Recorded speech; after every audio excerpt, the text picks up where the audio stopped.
नमस्कार, आप देख रहे हैं वीके न्यूज। मैं हूं सुनील राउत। यह तस्वीर 25 सितंबर 1990 की है, जब गुजरात के सोमनाथ के दिग्विजय द्वार से एक यात्रा की शुरुआत हुई थी। यात्रा थी राम मंदिर आंदोलन के लिए और उसकी शुरुआत की थी इस देश के प्रधानमंत्री के दावेदार रहे और बीजेपी के कद्दावर नेता लालकृष्ण आडवाणी ने। अब एक बार फिर जब इस यात्रा की शुरुआत उन्होंने जिस मकसद के लिए की थी, वो मकसद जब पूरा हो गया है और भगवान श्री राम का भव्य मंदिर अयोध्या में बनकर तैयार है, 22 जनवरी को वहां रामलला विराजमान होंगे। उसके बाद या उससे पहले आप कहें कि गुजरात से एक और यात्रा निकलने वाली है और वो यात्रा गुजरात से निकलकर अयोध्या तक पहुंचेगी और उस यात्रा का नाम भी रथ यात्रा ही रखा गया है। कौन निकाल रहा है ये यात्रा, क्यों निकाल रहा है, क्या उद्देश्य है इस यात्रा का, सब मैं आपको बताऊंगा। लेकिन जो लोग इतिहास से परिचित नहीं हैं, उनको बता दूं कि आज अगर भव्य राम मंदिर अयोध्या में बनकर तैयार हुआ है तो उसकी नींव जो थी वो नींव यही रथ यात्रा थी, जिसके लिए लालकृष्ण आडवाणी ने गुजरात के सोमनाथ मंदिर के दिग्विजय द्वार से शुरू करके अयोध्या तक जाने का संकल्प किया था। लेकिन उनको उनकी इस यात्रा की राह में कई रोड़े भी आए। लालू प्रसाद यादव, तब बिहार में उनकी सरकार थी, इनको गिरफ्तार किया गया, जेलों में ठूसा गया। तो ये सब इन्होंने देखा, लेकिन आडवाणी का सपना था कि अयोध्या में एक भव्य राम मंदिर बने और वो सपना आज पूरा उनके रहते हुए वो सपना पूरा हो गया है।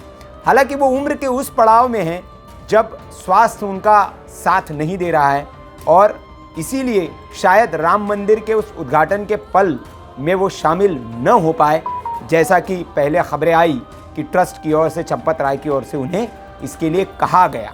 लेकिन जब उस बयान पर विवाद होता दिखा तो एक ट्रस्ट के लोग जो है वो आडवाणी को इस राम मंदिर के लिए, राम मंदिर के पूजन के लिए न्योता देने पहुंचते हैं और उसकी एक तस्वीर भी सार्वजनिक होती है। उस तस्वीर को भी आपको देखना चाहिए। उस तस्वीर में लालकृष्ण आडवाणी जो है वो कुछ पूछते हुए मुद्रा में नजर आ रहे हैं कि इस राम मंदिर के उद्घाटन समारोह के लिए यह कार्ड दिया गया, तो उनके मन में कुछ सवाल है। अब वो सवाल क्या है, इसके जवाब तो वही दे सकते हैं जो वहाँ मौजूद थे और इसकी यह खबर अब तक बाहर नहीं आई है।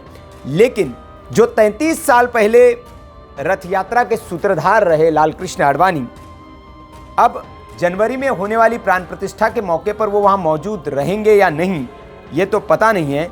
लेकिन एक और रथ यात्रा जो है वो गुजरात से शुरू होने वाली है। क्या इस यात्रा का कोई आडवाणी जी से कनेक्शन है?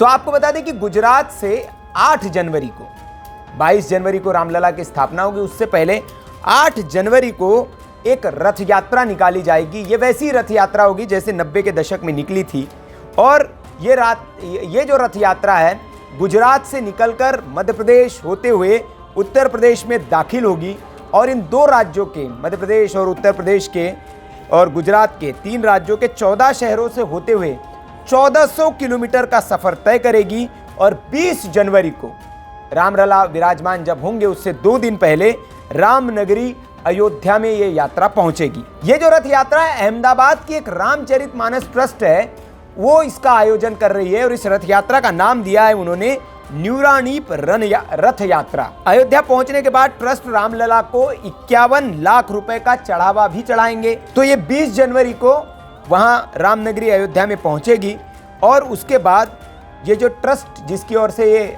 आयोजित की जा रही है रथ यात्रा, वो 51 लाख रुपए का एक दान जो है वो वहां पर भगवान राम के चरणों में समर्पित करेंगे।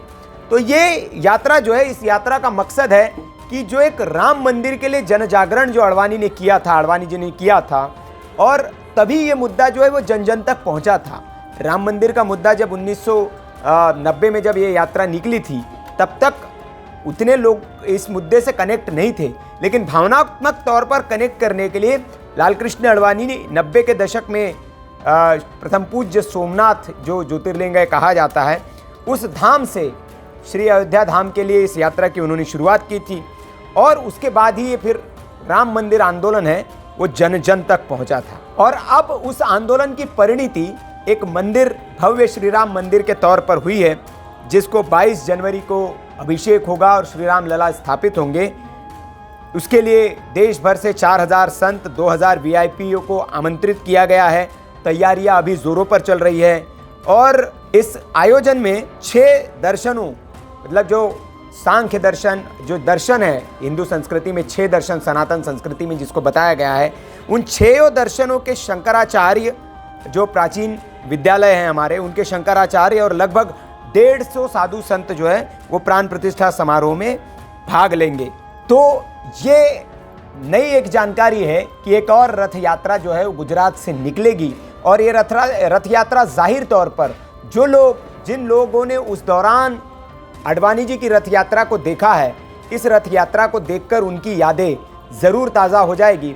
हालांकि ये रथ यात्रा मध्य प्रदेश और उत्तर प्रदेश होते हुए 14 शहरों से, बड़े 14 शहरों से होकर अयोध्या पहुंचेगी, लेकिन जो लोग उस दौर के साक्षी है वो इस यात्रा को देखकर उस दौर की यादें ज़रूर ताज़ा हो जाएगी। और इस रथ यात्रा का शायद मकसद भी यही है कि जनता ये जाने और समझे कि इस राम मंदिर आंदोलन का आगाज़ कैसे हुआ था और कैसे लाल कृष्ण आडवाणी ने इसको देश भर में जन जन का मुद्दा श्री राम मंदिर को बनाया था और उसके बाद ही उसकी परिणति आज इस तौर पर हो रही है कि एक भव्य और दिव्य राम मंदिर बनकर तैयार है।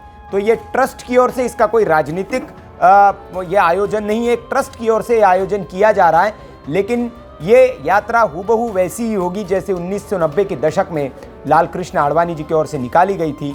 तो वो एक फिर से उस याद को ताज़ा करने की कोशिश ये समझ में आ रही है, ताकि लोगों को पता चल सके और जो लोग नहीं जानते, जो नई पीढ़ी है, वो इस बात से अवगत हो कि राम मंदिर आंदोलन जो है वो इतना आसान नहीं था। ये जो राम मंदिर, भव्य राम मंदिर आज आपके सामने है जो दिख रहा है, ये बहुत प्रयासों के बाद, बहुत संघर्षों के बाद इस देश में रामलला उस मंदिर में विराजित हो रहे हैं।